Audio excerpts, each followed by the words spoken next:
Ji, second part of classical age को हम as of Johnson कहते हैं। तो इस एज में क्या होता है, cracks begin to appear. Classicism के अंदर जो क्रैक्स हैं वो अपीयर होना स्टार्ट हो गए थे। मोस्ट ऑफ द पोएट्स में be termed as precursors of romantic revival. तो बहुत सारे ऐसे पोएट हैं जो कि रोमांटिक राइवल के प्रिकर्सर्स कहलाते हैं, मतलब उन्होंने रोमांटिसिज्म को स्टार्ट कर दिया था। Age of Johnson is also called age of transition. Age of transition भी है क्योंकि यहाँ से फिर आगे शिफ्ट हो रहा है रोमांटिसिज्म की तरफ, इसलिए इसको एज ऑफ जॉनसन को एज ऑफ ट्रांजिशन भी कहते हैं। सबसे पहले पोएट्स देखते हैं, poets of age of Johnson. तो उसमें पहले नंबर पे है सैमुअल जॉनसन है जी। He was a printer, publisher, bookseller and author. एक बहुत बड़े राइटर हैं जी, और जिन्होंने अपने आप को प्योरली 100% लिटरेचर के लिए डेडिकेट किया। He was writer, poet, biographer, critic, editor, essayist, author of a tragedy and philosophical tale of political and travel books. तो कोई ऐसा योनरा नहीं है जिसके ऊपर डॉक्टर सैमुअल जॉनसन ने ना लिखा हो। तो वर्सेटाइल पर्सनैलिटी है और हर टॉपिक पर, हर मौजू पे लिख रहे हैं। He dominated the world of letters by 30 years. 30 years तक इन्होंने मतलब रूल किया इस अपने सारे लिटरेरी सर्कल के अंदर। There was no established dictionary before Johnson and an authority was needed to standardise spelling. इनकी कंट्रीब्यूशन क्या है जी, कि डॉक्टर जॉनसन से पहले कोई एक डिक्शनरी इंग्लिश में मौजूद नहीं थी, और पहली जो डिक्शनरी है वो लिखने का क्रेडिट डॉक्टर सैमुअल जॉनसन को जाता है। क्योंकि कोई स्टैंडर्ड स्पेलिंग मौजूद नहीं थे, कोई स्टैंडर्ड अथॉरिटी मौजूद नहीं थी जहाँ से कंसल्ट किया जा सके। तो पहली जो डिक्शनरी है, इंग्लिश डिक्शनरी, वो इन्होंने लिखी। इन 9 ईयर्स ही रोड डिक्शनरी, और उस डिक्शनरी को लिखते हुए उन्हें 9 साल जो वो लगे।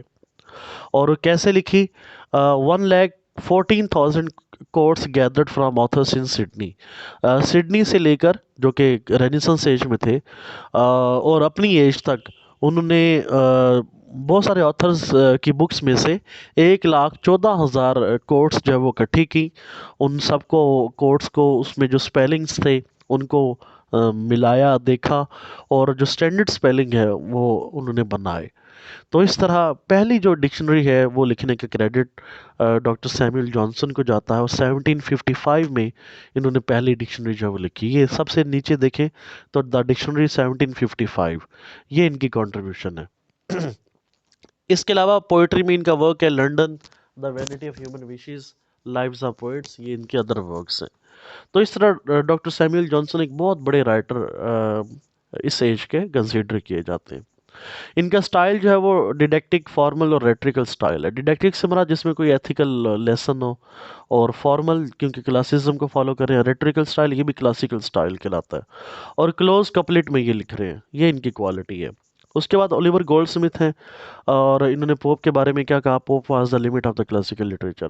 के क्लासिकल लिटरेचर की जितनी भी क्वालिटीज़ हैं उसकी, वो सारी की सारी पोप के अंदर मौजूद हैं। और पोप जो है वो क्लासिकल लिटरेचर को रिप्रेजेंट करते हैं, इस इंग्लिश क्लासिसिज्म को। और ही ऑपोजिट ऑफ ब्लैंक वर्स इन्होंने लिखा। इनका वर्क है the traveller, the deserted village, और रिटर्न इन क्लोज कपलेट। इन्होंने भी क्लोज कपलेट यूज़ किया, और इनका जो स्टाइल है वो डिडेक्टिक है। उसके बाद फिर ये दो मेजर पोइट हैं इसके अंदर, क्लासिकल एज के अंदर, और ये सारे के सारे जो है वो बड़े क्लासिकल राइटर्स जो है वो कहलाते हैं।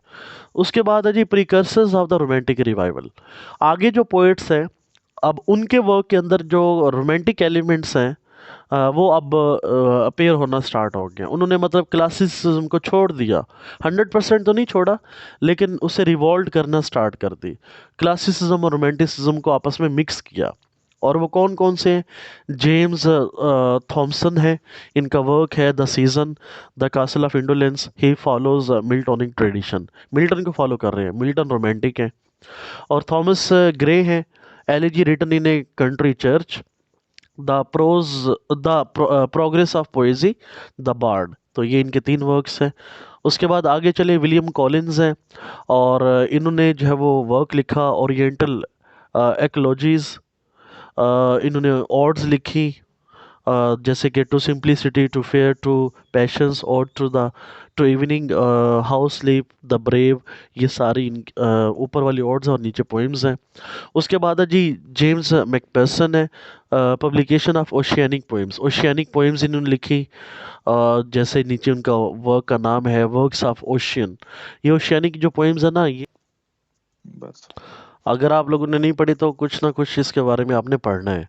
जैसे कि चिमनी स्वीपर है, और सिक रोज़ है, और इसके अलावा tiger tiger, burning bright, tiger वाली ये पोएम है।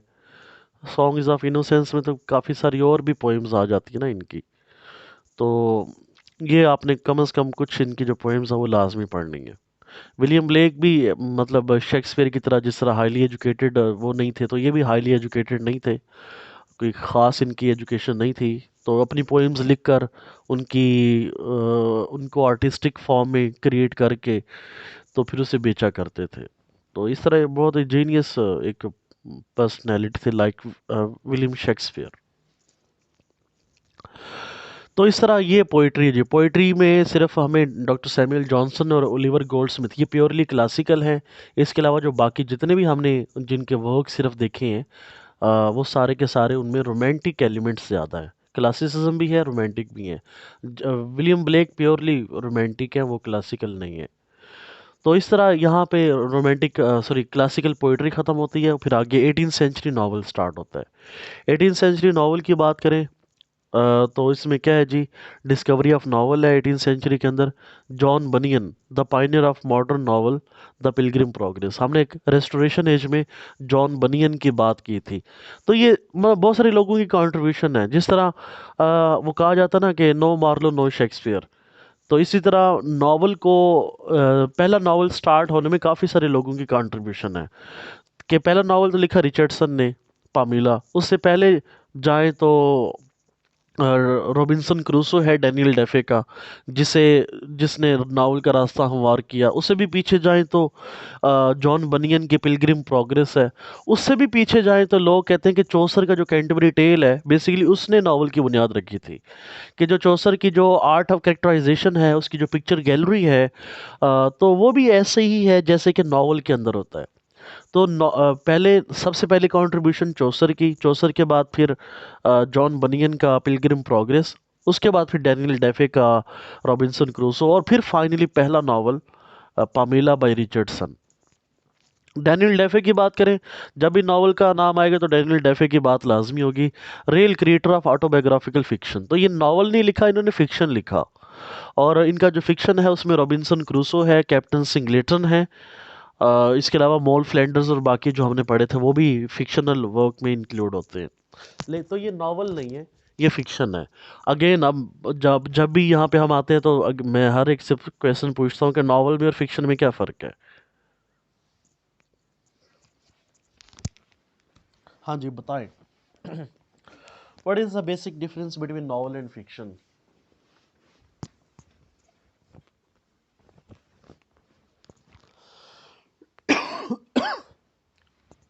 हाँ जी, नावल में और फिक्शन में क्या डिफरेंस है। फिक्शन में इमोशंस को ज्यादा प्रमोट किया हुआ है, अ, किया जाता है, लेकिन नॉवल में ऐसा नहीं होता। मतलब स्टोरी पे ज्यादा कंसंट्रेट नहीं होता नॉवल में। तो किस चीज़ पे कंसंट्रेट होता है नावल में। ह्यूमन साइकोलॉजी पे सर। हाँ जी, वेरी गुड। तो नावल में और फिक्शन में बेसिक डिफरेंस ये है कि मतलब लेंथ का डिफरेंस नहीं है कि ये नावल बड़ा होता है या फिक्शन बड़ा होता है, या नावल में मतलब ट्रू कहानी होती है और फिक्शन में इमेजिनरी कहानी होती है। ऐसी बात नहीं है, नावल की जो कहानी है वो भी इमेजिनरी हो सकती है, ज़रूरी नहीं कि वो रियल कहानी ही हो। बेसिक जो डिफरेंस है वो ये है कि जो नावल का fiction is for entertainment. Fiction में कहानी बड़ी शानदार पेश की जाती है, लेकिन जो नावल का बेसिक पर्पस है उसमें है कि ह्यूमन पर्सनैलिटी को रिवील करना, ह्यूमन इमोशंस को एक्सप्लोर करना, ह्यूमन पर्सनैलिटी को एक्सप्लोर करना, ठीक है, साइकोलॉजिकली एनालाइज करना करेक्टर्स को, ये काम है नावल का। ठीक है, फिक्शन में ऐसा नहीं होता। तो जो मॉडर्न नावल जो वर्जीनिया वुल्फ ने लिखा या टी एस वो जो है जॉर्ज इलियट ने लिखा, तो वो सारे के सारे साइकोलॉजिकल नॉवेल्स हैं। और असल नॉवल वही है कि जिसमें आप जिस तरह मैगी के करेक्टर को रिवील किया जा रहा है कि उसकी इमोशनल डेवलपमेंट कैसे हो रही है, वो कैसे किन इमोशंस को लेके बड़ी हो रही है, तो उस पे फोकस करना, उसको रिवील करना, ये नॉवल का बेसिक काम होता है। तो नॉवल का काम इंटरेस्टिंग स्टोरी बताना नहीं है। जैसे कि टू द लाइट हाउस देखें, उसमें स्टोरी है ही नहीं, और स्टोरी पे कोई फोकस ही नहीं है। उसमें मेन फोकस क्या है, कैरेक्टर का इनर सेल्फ को रिवील किया जा रहा है। ठीक है, तो यही नॉवल का बेसिक पर्पस है कि ह्यूमन साइकोलॉजी को एक्सपोज करना, ह्यूमन कैरेक्टर को रिवील करना, ह्यूमन माइंड, ह्यूमन हार्ट को एक्सप्लोर करना। ये नॉवल का बेसिकली ये बेसिक फंक्शन है। और ये फिक्शन में ऐसा नहीं होता। फिक्शन में जो बेसिक कहानी होती है वो स्टोरी पे बेस्ड होती है, और स्टोरी को एंटरटेनमेंट पर्पस के लिए बनाया जाता है। तो that is the basic difference between novel and fiction. तो सैमुअल रिचर्डसन की बात करें, 1689 से 1761 credited with the writing of first modern novel. पहला मॉडर्न नावल इन्होंने लिखा जिसमें पामीला है। इसका जो सेकंड टाइटल है वो है वर्चू रिवॉर्डेड। बड़ा फेमस एमसीक्यूज है कि पामीला का सेकंड टाइटल वर्चू रिवॉर्डेड है। Psychological approach made it first modern novel. वही बात कि इसमें साइकोलॉजिकल अप्रोच है, इसीलिए इसको पहला नावल कहा जाता है पामीला को। और वो साइकोलॉजिकल अप्रोच रॉबिन्सन क्रूसो के अंदर नहीं है। रॉबिन्सन क्रूसो ऐसे ही है जैसे कि गुलिवर्स ट्रैवल्स है। गुलिवर्स ट्रैवल्स में भी तो कहानी है, लेकिन वो इमेजिनरी है। रॉबिन्सन क्रूसो भी इमेजिनरी कहानी है, लेकिन उसमें साइकोलॉजिकल एलिमेंट्स नहीं है। तो पामीला तो होपफुली आपने पढ़ा होगा। हाँ जी, पामीला पढ़ा है ना सबने?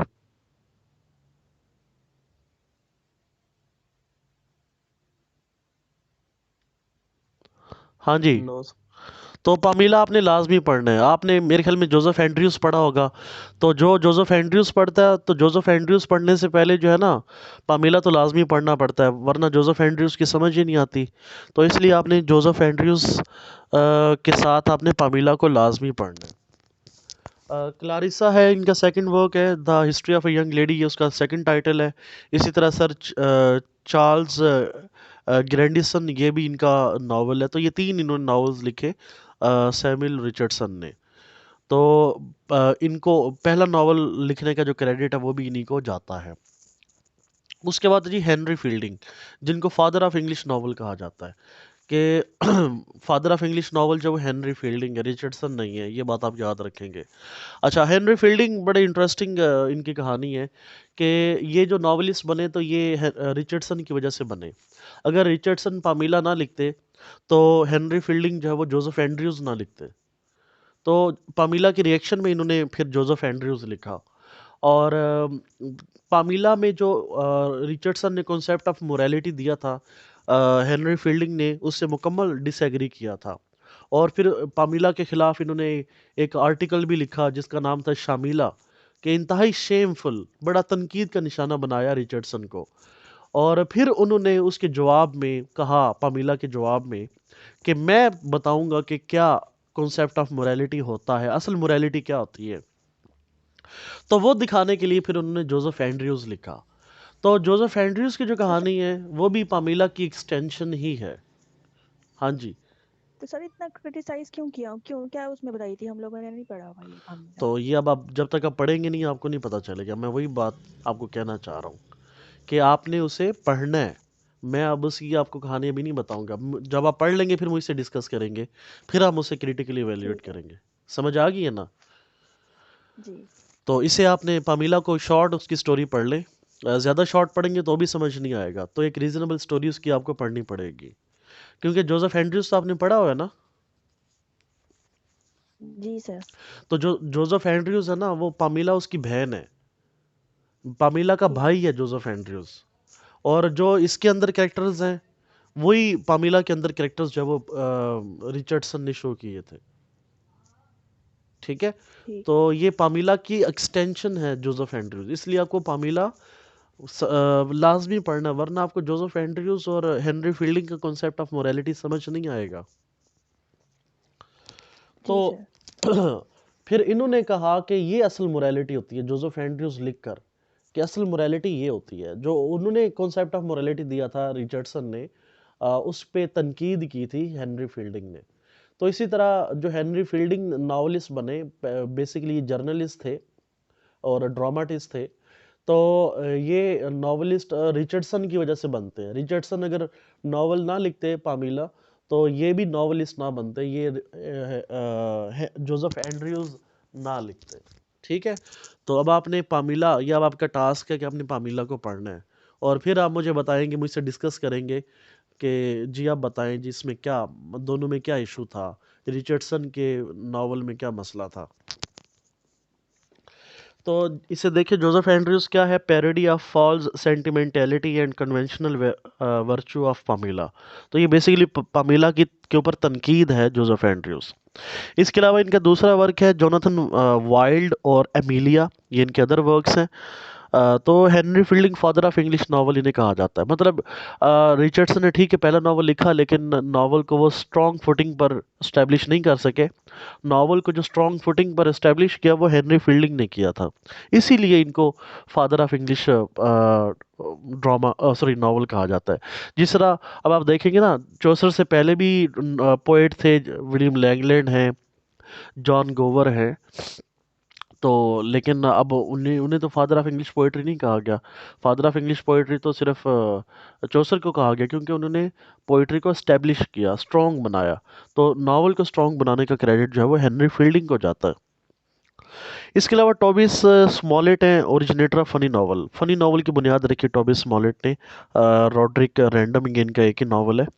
उसके बाद लॉरेंस स्टर्न है, और इनका वर्क है द ट्रिस्ट्रम शैंडे, और दूसरा है a sentimental journey through France and Italy. और फिर ओलिवर गोल्डस्मिथ जो कि पोइट भी थे, नॉवलिस्ट भी हैं। द विकार ऑफ वेकफील्ड इनका बड़ा फेमस नावल है। तो इस तरह ये इस एज के इम्पॉर्टेंट नावलिस्ट हैं। तो नावल का ओरिजिन यहाँ पे होता है, नावल प्रोज की फॉर्म है, इसीलिए नावल जो प्रोज है वो इस एज पर डोमिनेंट है। उसके बाद 18th सेंचुरी ड्रामा। ड्रामा लिखा गया, लेकिन इतना पॉपुलर नहीं है जितना कि रेनेसांस एज में था। लिखा ज़रूर गया पाबंदियों के बावजूद, लेकिन कोई हाई क्वालिटी ड्रामा नहीं है। और देखते हैं जी इसमें क्या था। It was not of A high order. 1737 में लाइसेंसिंग एक्ट आता है, curtailed the freedom of expression of dramatist की जो एक्सप्रेशन की जो फ्रीडम है वो ख़त्म हो जाती है। Fielding left the theatre. इसी तरह जो हेनरी फील्डिंग की हमने बात की, थिएटर को छोड़ दिया। तो इसमें ट्रेजिडी लिखी गई इस एज के अंदर। ड्रामे में दो तरह की ट्रेजिडी लिखी गई, रोमांटिक ट्रेडिशन पर और क्लासिकल ट्रेडिशन पर। तो रोमांटिक ट्रेडिशन की बात करें तो इसमें एलिज़ाबेथन वे ऑफ ट्रेजेडी है, मतलब जो शेक्सपियर और मार्लो की ट्रेडिशन को रोमांटिक ट्रेडिशन कहा गया। दूसरी क्लासिकल ट्रेडिशन है, ये फ्रेंच ट्रेडिशन है, जिन्होंने फ्रेंच ड्रामे को फॉलो किया तो वो क्लासिकल ट्रेडिशन कहलाती है। तो ऑटवे देखें, ही फॉलोड रोमांटिक ट्रेडिशन, मतलब मार्लो और शेक्सपियर की ट्रेडिशन को फॉलो किया ऑटवे ने, और वीनस प्रिजर्व्ड ये लिखा। एडिसन जो कि प्रोज राइटर हैं और इन्होंने फॉलोड क्लासिकल ट्रेडिशन, और कैटो लिखा, बड़ा फेमस ड्रामा है कैटो बाय एडिसन। इस तरह डॉक्टर जॉनसन है और आयरन, ये इन्होंने लिखा। ये कोई किसी भी ट्रेडिशन को ये फॉलो नहीं कर रहे, ना रोमांटिक ट्रेडिशन है या ना ये क्लासिकल ट्रेडिशन है। फिर अगर हम आगे चलें तो ट्रेजिडी के बाद कॉमेडी भी लिखी गई। कॉमेडी क्या है, कॉमेडी में सेंटिमेंटल कॉमेडी लिखी गई, सेंटिमेंटल कॉमेडी की बुनियाद रखी गई। तो ये बड़ा फेमस एमसीक्यूज है कि सेंटिमेंटल कॉमेडी किसने लिखी, तो स्टील ने कॉमेडी लिखी, सेंटिमेंटल कॉमेडी लिखी। इसका एक दूसरा नाम भी है, सेंटिमेंटल कॉमेडी का एक दूसरा नाम भी है, किसी को पता है? Sir tragicomedy. No, sentimental comedy का एडम जी एडम स्मिथ उसने लिखी थी द थ्योरी ऑफ मोरल, नहीं, शायद सेंटिमेंटल। सेंटिमेंटल कॉमेडी की बुनियाद स्टील ने रखी थी, और सेंटिमेंटल कॉमेडी का दूसरा नाम है शी कॉमेडी।